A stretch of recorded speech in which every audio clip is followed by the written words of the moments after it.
घटना की वजह से हॉस्टल का वो कमरा बंद है। आज जो घटना का जिक्र मैं करने जा रहा हूँ वह मेरी जिंदगी की सच्ची घटना पर आधारित। ये बात तब की है जब मैं हायर स्टडी की पढ़ाई के लिए देहरादून के दून कॉलेज में एडमिशन लिया था। यह मेरे बचपन का सपना था। मैं देहरादून में लोकल गार्डियन के घर से ही कॉलेज आया जाया करता था। कॉलेज के पहले दिन ही मेरी मुलाकात स्वप्निल से हुई। हम दोनों एक ही राज्य के थे, जिसकी वजह से धीरे धीरे हम दोनों के बीच गाढ़ी दोस्ती बन गई। हम दोनों एक ही क्लास में थे, एक ही स्पोर्ट्स टीम में भी थे और हम दोनों का शौक काफी मिलता जुलता था। कुछ ही दिन में हम दोनों के बीच बहुत ही गहरी दोस्ती हो गई। स्वप्निल कॉलेज के हॉस्टल में ही रहता था।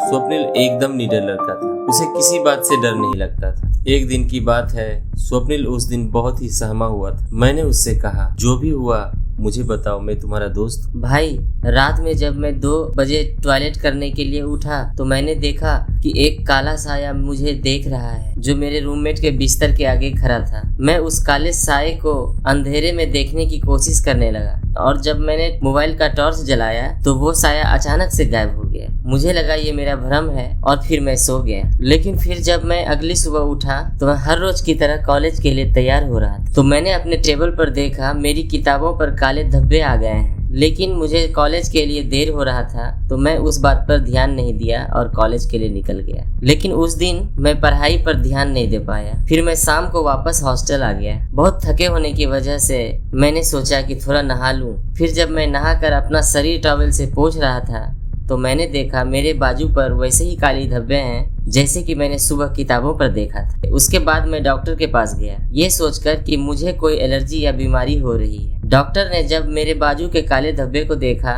तो कहा, कोई ऐसी बड़ी बात नहीं है, अलग अलग जगह की पानी की वजह से ये हुआ है जो धीरे धीरे ठीक हो जाएगा। फिर मैं रिलैक्स हो गया और वापस अपने हॉस्टल आ गया। हर रोज की तरह मैं अपनी डायरी लिख रहा था। मुझे हर एक बात अपनी डायरी में लिखने की आदत है और उस समय मेरा रूममेट भी बाहर गया हुआ था। थोड़ी देर बाद डायरी लिखते समय मुझे एक आवाज सुनाई दी, जैसे कि कोई मुझे बुला रहा है। 2-3 बार आवाज आने पर मैंने रूम का दरवाजा खोला और देखा हर किसी का दरवाजा बंद था और गलियारे में कोई भी नहीं था। फिर मुझे थोड़ा थोड़ा डर लगने लगा क्योंकि पूरा फ्लोर खाली खाली लग रहा था। फिर मैंने दरवाजे को बंद किया और अपने बिस्तर पर सोने चला गया। लेकिन फिर अचानक ही मेरे दरवाजे की खटखटाने की आवाज मुझे सुनाई दी। फिर मैंने डरते हुए दरवाजे को खोला तो मैंने देखा कि वहाँ मेरा रूममेट खड़ा है। उसको देखकर अच्छा लगा, मेरी जान में जान आई। मैंने दरवाजा बंद किया और हम दोनों अपने अपने बिस्तर पर सोने चले गए। मैंने रात में सोचा ये सारी बातें मैं तुम्हें बताऊंगा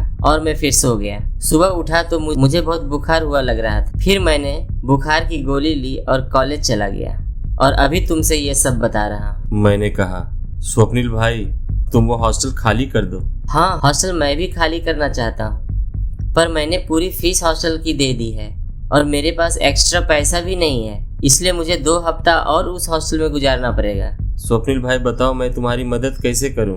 भाई, 2 हफ्ते तक तुम मेरे साथ मेरे हॉस्टल में रह लो। मेरे गांव की टिकट आज की है।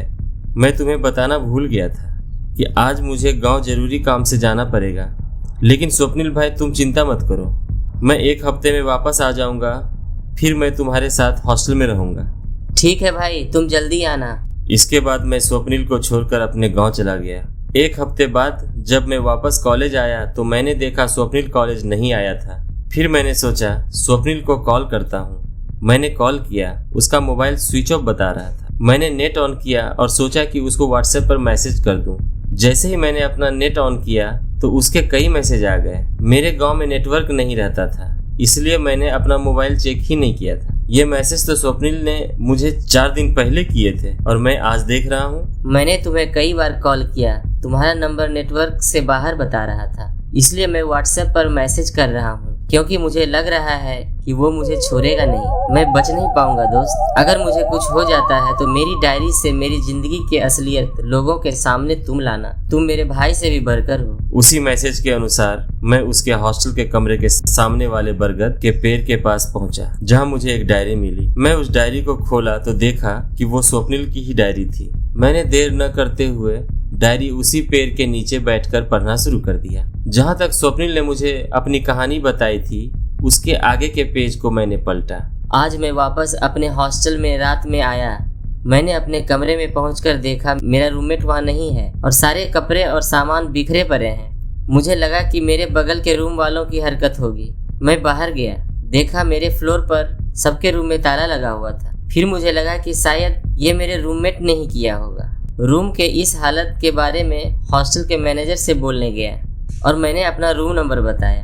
मैंने ये भी कहा कि मुझे शक है कि ये सब मेरे रूममेट ही नहीं किया है। उन्होंने कहा, तुम्हारे रूम में सिर्फ तुम रहते हो, रजिस्टर में सिर्फ तुम्हारा नाम है, उस रूम में कोई और नहीं रहता है। मैंने कहा, नहीं, वहाँ एक लड़का मेरे साथ रहता है, उसका नाम विनय है। तब मैनेजर ने थोड़ा सोचने के बाद बताया, विनय नाम का लड़का आज से 2 साल पहले उसी रूम में रहता था, जिसकी लाश एक दिन उसी कमरे में मिली। उसने सुसाइड नोट में लिखा था कि वो फेल होने की वजह से डिप्रेशन में चला गया और उसी वजह से सुसाइड कर रहा है। इतना कहकर मैनेजर अपने घर की ओर निकल जाता है। मैं बहुत ज्यादा डर चुका था। मैं सोचा अपना सामान पैक करके यहाँ से निकल जाता हूँ। कुछ दिन कहीं भी रह लूंगा, पर यहाँ नहीं रहूंगा। मैं अपने रूम में पहुंचा और सामान पैक करने लगा। अचानक ही कमरे का दरवाजा बंद हो जाता है। मैं खोलने की कोशिश करता हूँ, पर वो नहीं खुला। फिर मैं जल्दी से अपना मोबाइल निकाला और तुम्हें फोन लगाया, पर फोन नहीं लगा।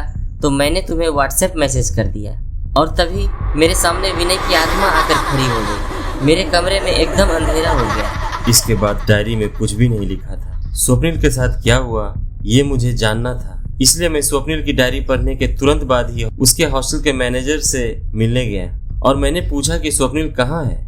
उन्होंने दुखी से बोला, 3 दिन पहले सुबह को उसके कमरे से उसकी लाश मिली, अब वो हमारे बीच नहीं। मैंने पूछा कैसे हुआ ये सब, तो उन्होंने कहा किसी को पता नहीं है, सभी को यही लग रहा है कि ये एक सुसाइड है। उन्होंने कहा अब उस कमरे में ताला लग गया है और आज भी उस हॉस्टल में वो कमरा बंद है।